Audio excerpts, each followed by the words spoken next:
Good morning and welcome to Global News Desk.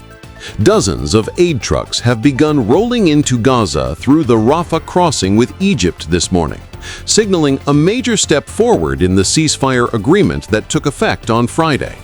Long lines of lorries were seen waiting to deliver food, fuel, and medicine to civilians who've endured months of devastating conflict. Under the new deal, the amount of humanitarian assistance entering Gaza is expected to increase significantly, with hundreds of trucks carrying essential supplies each day. The shipments must go through multiple inspection points before reaching Gaza's interior, creating a complex logistical challenge for aid agencies on the ground. According to the terms of the ceasefire, Hamas has until noon on Monday to release all remaining Israeli hostages. In return, Israel is expected to free nearly 1,700 detainees from Gaza and around 250 Palestinian prisoners, including several serving long sentences.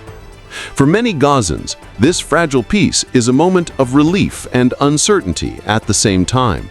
Thousands of displaced families are cautiously returning to their homes only to find them damaged or destroyed.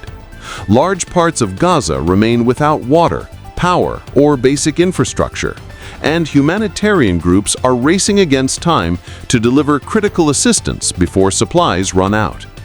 While the ceasefire appears to be holding, tensions still run high.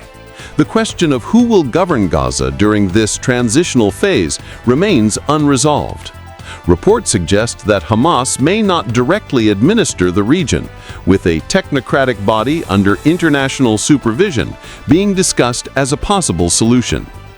Israel has also hinted that military operations could resume if the terms of the truce are violated, particularly concerning Hamas's tunnel networks. Meanwhile, attention is turning to diplomacy. On Monday, more than 20 world leaders will gather in Sharm el-Sheikh, Egypt, for a high-stakes international peace summit.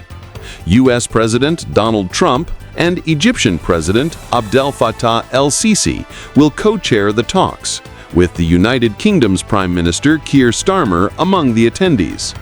The summit aims to solidify the U.S.-brokered Gaza deal and discuss long-term plans for rebuilding the region and ensuring sustainable peace. Regional observers say this ceasefire could reshape the balance of power across the Middle East, but much depends on how both sides honor their commitments in the coming days. Neighboring nations such as Jordan, Lebanon, and Egypt are watching closely, aware that instability could easily spill across borders. Even if the ceasefire holds, Gaza faces a long road to recovery. The damage to infrastructure is immense, and the humanitarian and psychological toll on its people is beyond measure. For now, the world watches, cautiously hopeful that this fragile truce marks the beginning of lasting peace after 2 years of relentless war.